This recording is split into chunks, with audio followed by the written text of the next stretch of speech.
Happy Wednesday, darlings. I know I don't have that intro message yet. I kind of like it not having an intro message, just get right into it. Anyway, happy Wednesday. How was your Wednesday? Wait, today is Wednesday, right? Jesus, I don't even know anymore. Honestly, today I had like another bomb dropped on me at work, and he was like, two more new audits for the Sarsci Royale. I'm like, what?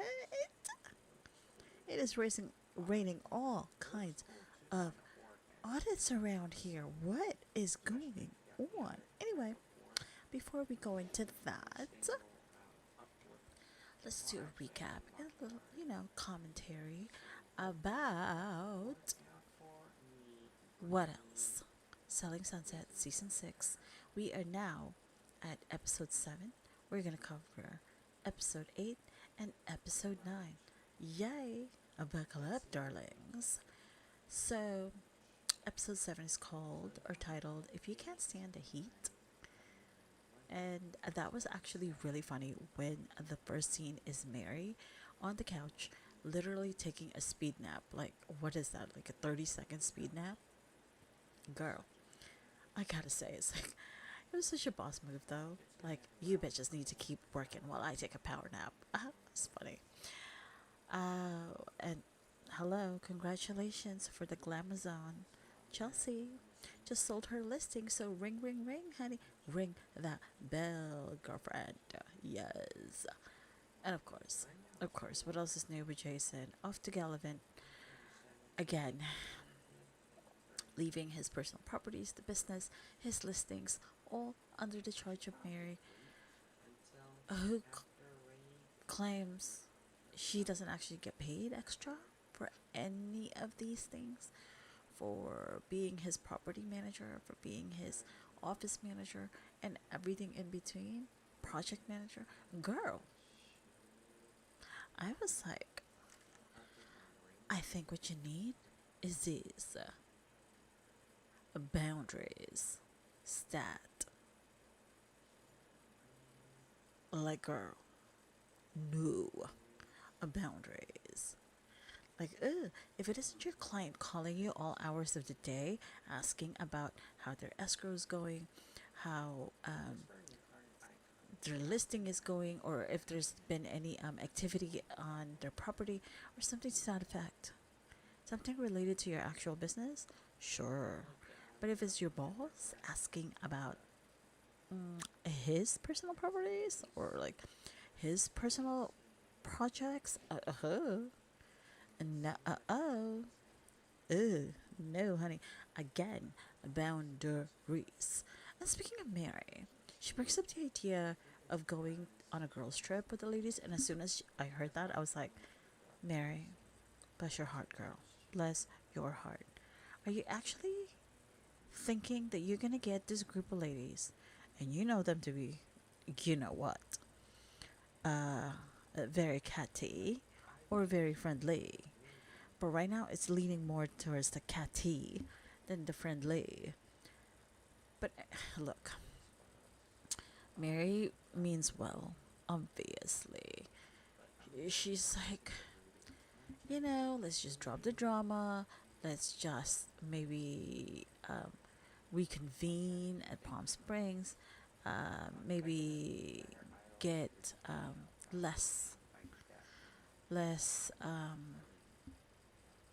of the cattiness, less of the she said, and maybe just like, kind of let it go for a weekend or two, or ever, or never. Anyway. Yeah.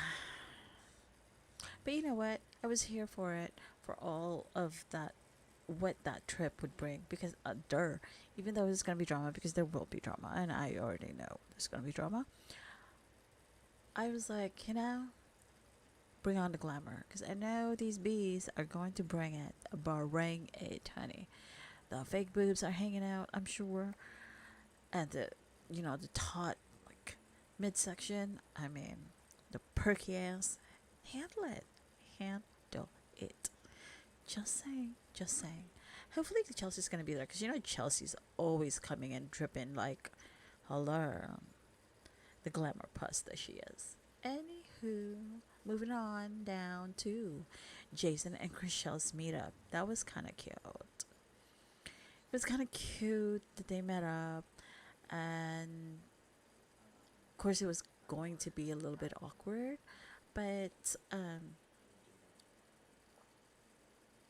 why shouldn't it be? I mean, this is probably the first time they've actually really sat down, or maybe not. I mean, okay, fine.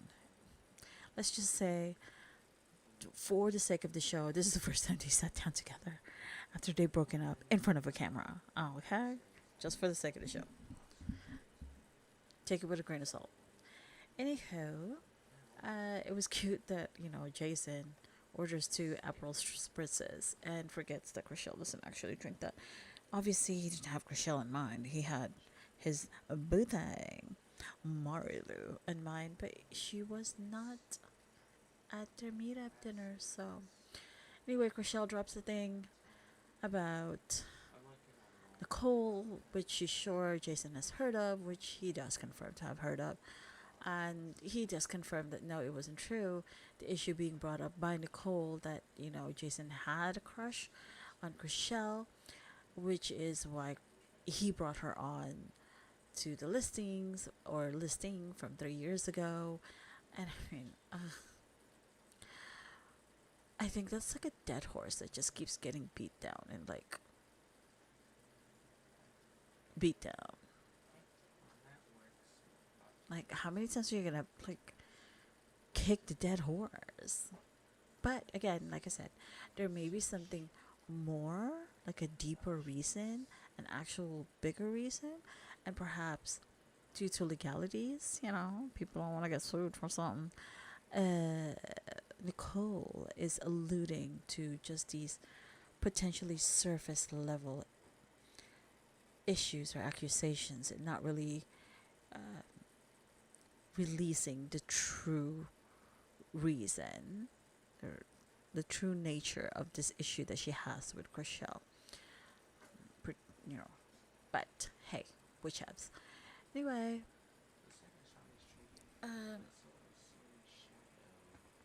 hopefully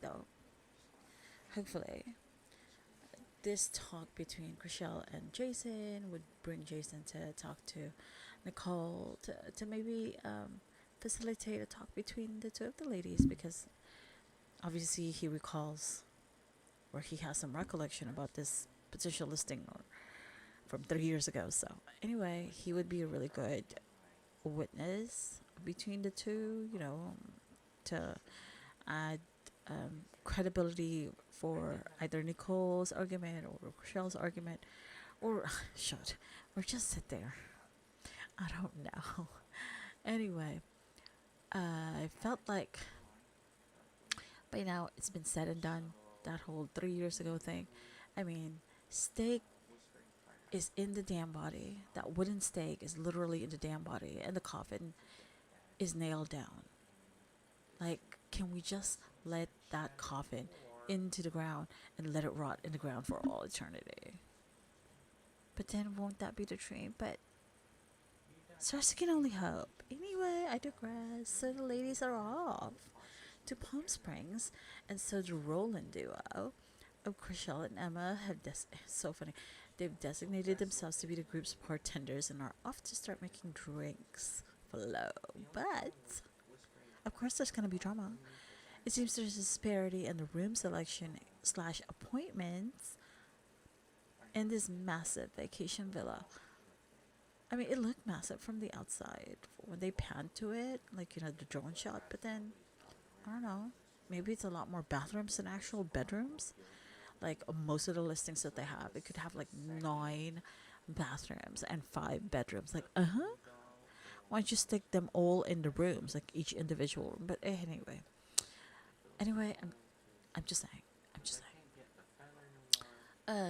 So it was funny because Nicole got the short end of the stick, and she got this little closet-looking room compared to the other girls' room. Hers looked like it was a closet. Well, or maybe I'm looking at it from a different vantage point. But She was trying to switch with Chelsea to get Chelsea.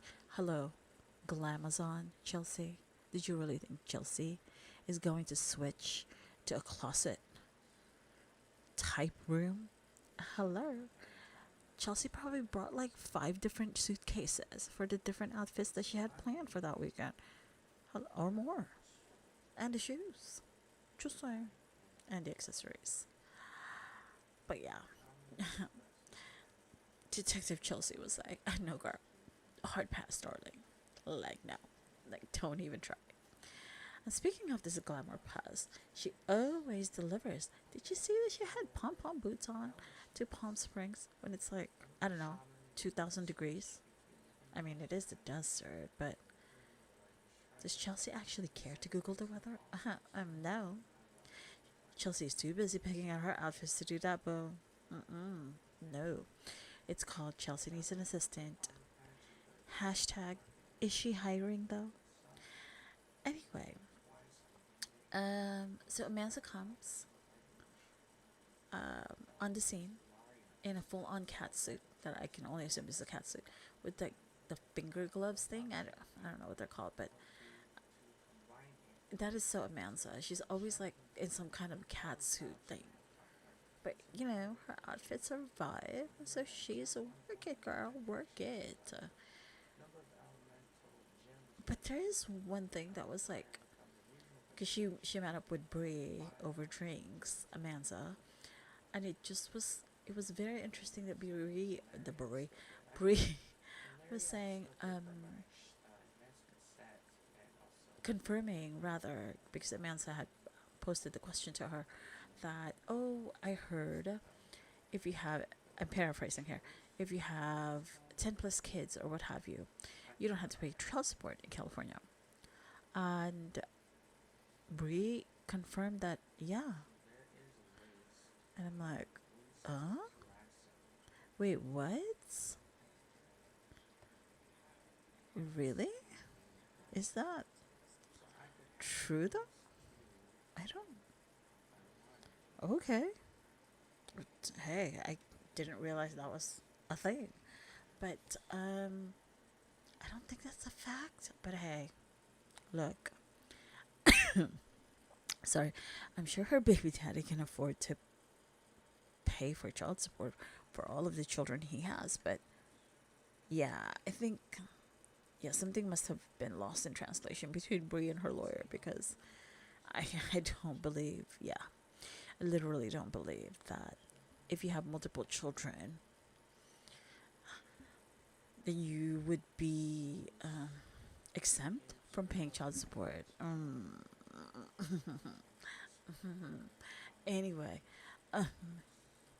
can a lawyer please stand up and clarify this for us? Thank you. Okay, so back to Palm Springs. We see Chelsea opening up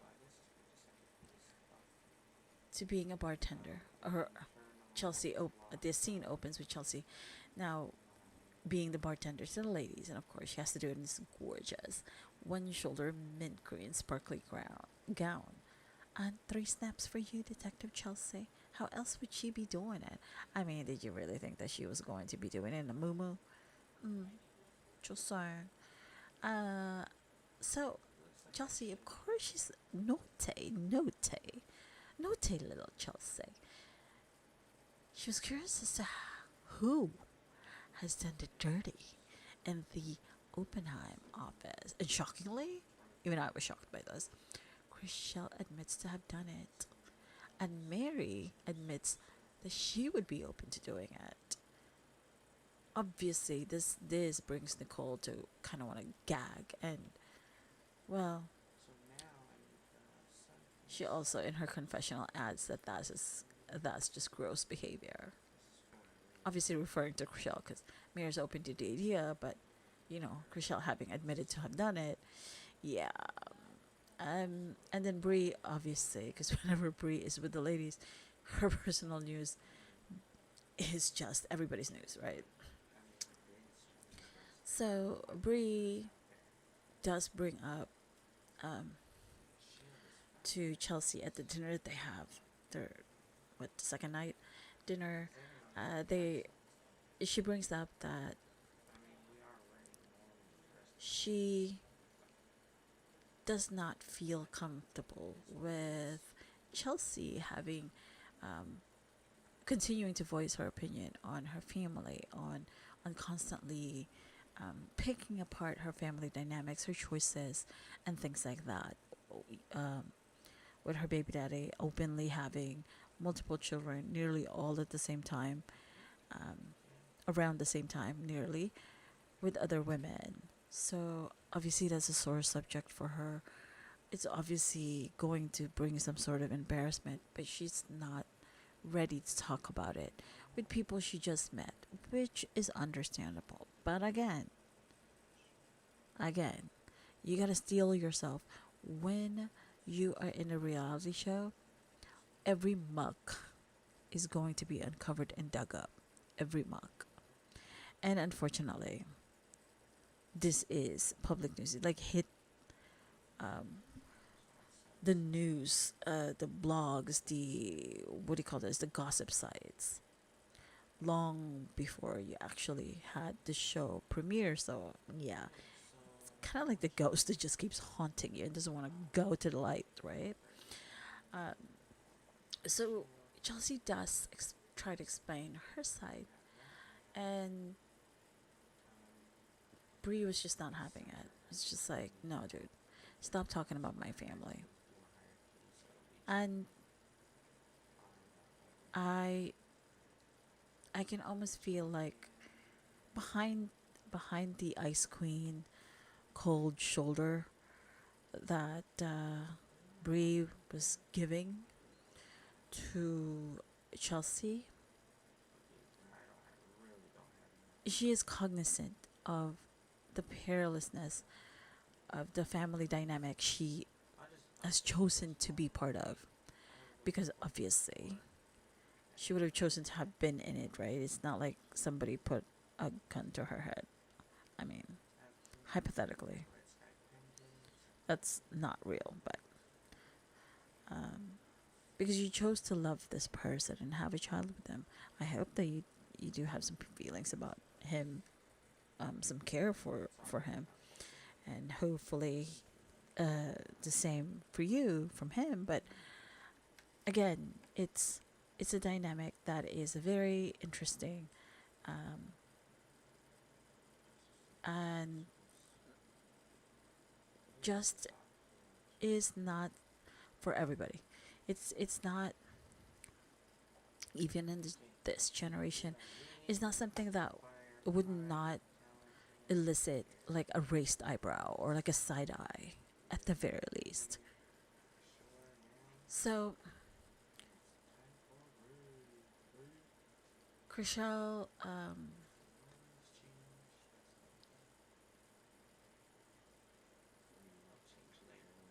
Chriselle and Nicole are still icy towards each other, but at least Brie and Chelsea kind of took the heat off of them and kind of gave them a little bit of a pause. They're like, let Brie and Chelsea pick up the mantle so we can take a breath from our arguing and trying to beat this old dead horse to the ground. I'm just, I'm just saying. So that was episode 8. Um, uh,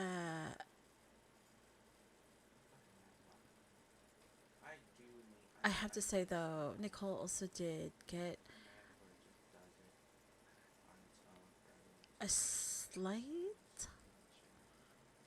should I say a slight scolding from Mary because of her incessant digs against Chriselle. But then Nicole is sticking to her guns that Mary knows all the facts behind her issue with Chriselle, and it's like, okay, all right. So you remember that Mary was there, but then in the same breath, Nicole is also saying that she has not been taking digs against Chriselle. It's it's a mess. It's a girl. It's gonna be one or the other. Okay, You remember specific things, but you're not gonna remember like you being catty to someone. It's very odd. It's just, yeah. And again, it was 3 freaking years ago, man. I'm sure you have friends outside of this office you can vent to and give you an honest read. Or you best get some Pronto then. Because this is just unnecessarily draining energy for all the wrong reasons. Um, and unfortunately, Nicole hoping to steer the compassion ship her way definitely backfired. Like, none of these girls are on your side, girl. They're civil to you. They have to be. They work with you in the same office. But when you were getting accused by Chriselle allegedly doing illicit drugs, um, and which obviously this obviously will malign your business, um, and perhaps personal dealings with some of the ladies, if not the other people in your life. But then you see, like, you read the room, and none of the girls jumped up and said, "Whoa, like, slow your roll, girl. This is not true." Nicole wouldn't do that, or I've never seen Nicole to do that, or I've known Nicole for X amount of years, and I believe that she would never do that. But it was just like dead silence at that table. I was like, oh, girl, read the room. Stop pushing this narrative because, honey, nobody cares to be on your side. Like, nobody. You're like in Pluto and everybody's back on Earth. That's like, that's how much there was distance wise at that table. It was like, you guys are elbow to elbow, but then nobody stood up for you. Ooh, that's a little fucked up though. I mean, Mary, you couldn't have just jumped up and said, hey, look, everybody calm down. That's not nice. Something. I get it, Mary, but you're not like, you you're not here for the drama, or you're not here for the arguments. But sometimes, because again, you took on this job as office manager, you gotta get your nails dirty, girl. Dirty. But I'm just saying. I'm just saying.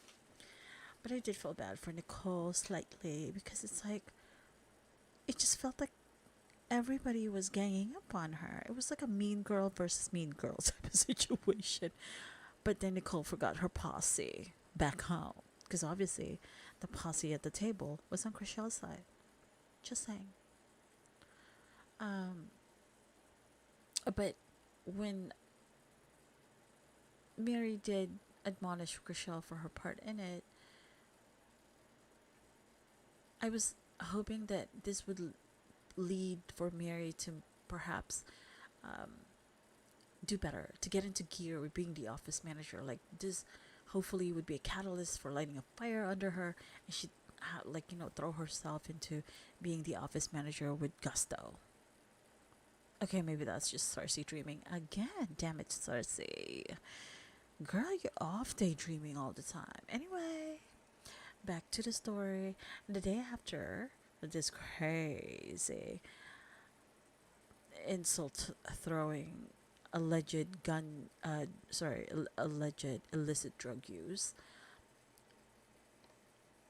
Nicole, unbeknownst to all of the ladies, went to go get a voluntary drug test to clear the air, because what Chriselle had said, had uttered in anger, or maybe she does have solid proof from previous experience with Nicole. You're selling homes, you're in people's homes, you have a license. These types of things will affect your business if allegations such as these are left to fester, right? It's not just saying, oh, your shoes are bad, or like, that was last season's bag. You know what I mean? Or like, girl, your wig is like not glued on correctly. It's lifting up. I'm just saying. I'm just saying. But I mean, kudos to her for taking the initiative to have done so. I I would likely have done the same thing because again, that's gonna affect my business. That sort of allegation, whether true or not. Yeah, no, no. Like, don't mess with me in my bag. Just saying. So, well, we fast forward now to another dinner where, um, ah, excuse me, excuse me,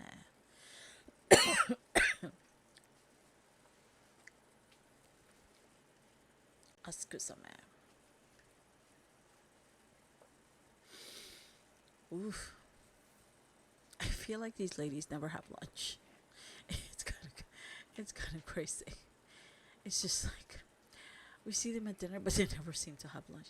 They have like happy hour, but they never have lunch. But you know, hey, look, they're too damn busy trying to throw things at each other to have lunch, I guess. Just kidding. I'm just kidding.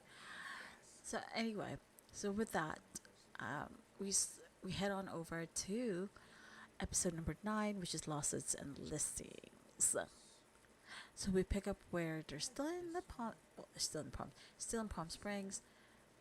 Honestly, this trip has been a doozy. It's like you still have the accusations of drug use. You've got lawyers called. You've got the ladies taking snippy little dicks at each other over the trenches, or is it under the trenches? Hell, whatever the expression is, the sticking loyalty with this group is definitely fluid. Or is it for the show? The camera time is a premium in reality shows, so I think. Well, you process that how you feel. Well, basically, this episode continues with the drama of the allegations of illicit drug use, and Mary finally has had enough in the limo after their what do you call this? After their dinner, their like last dinner at Palm Springs, and loses her shit. She just like sobs away her frustration and anger at no one and everyone. And if I have to add though, if Amanza is her best friend, why the hell did Amanza not spring to her bestie's side, literally one ass cheek away from Mary in the limo, while Mary was literally in the throes of her feelings bursting forth like a dam? Like, Amanza girl, you got me side-eyeing you. Seriously. In that scene, she just looked like she could care less. I mean, she would glance at Mary, but like she continues to tinker with her phone. I mean, I hope whomever she was texting or was looking up or checking up on definitely needed her attention immediately in that moment. And that actually leads me to think, you know, we almost always like see Amanza like having side conversations, right, with the ladies, or like side lunches. But do we actually ever see her selling any homes or showing actual listings? I mean, I'm just hashtag asking for a friend. And darlings, with that, I will leave you with those commentaries and a recap. I know I blazed through it, but it was just like one long episode basically about the illicit drug use allegation. So, hopefully, episode 10 will provide us with more clarity, right? So, again, darlings, if you want to be my friend, if you want to be my friend, just kidding, on YouTube, would you not mind, or would you mind subscribing to me? But if you don't want to, and you just like listening to Sarsci or like throwing eggs at me through your screen, hopefully you're not doing that because computer screens are expensive. And plus the cleanup after, it's a lot of energy. Just saying. But if you do enjoy these little recaps and commentaries. And man, would you be a doll and subscribe and like and share? Well, thank you again. And I hope that you have a fabulous week ahead. We still have 2 days. We have Thursday and Friday. Yes, yes, and yes. I know. So, well, I don't know how many more episodes this season has, but I do have to update you on my uh Life Sardonic Tang series, which is all about work. Wow, work. I'm telling you, it's almost like selling sunset. Yeah, in a nutshell. It's like selling sunset. Um, what do you call this? And selling the OC. Yeah, together. Yes. Anywho, I would wish you all a great night. Happy dreams, sweet dreams. Hopefully, you have a very nice long rest after tomorrow, after Friday, and a fabulous weekend. So, don't forget, keep on keeping on and journey in gratitude. Ciao, darlings.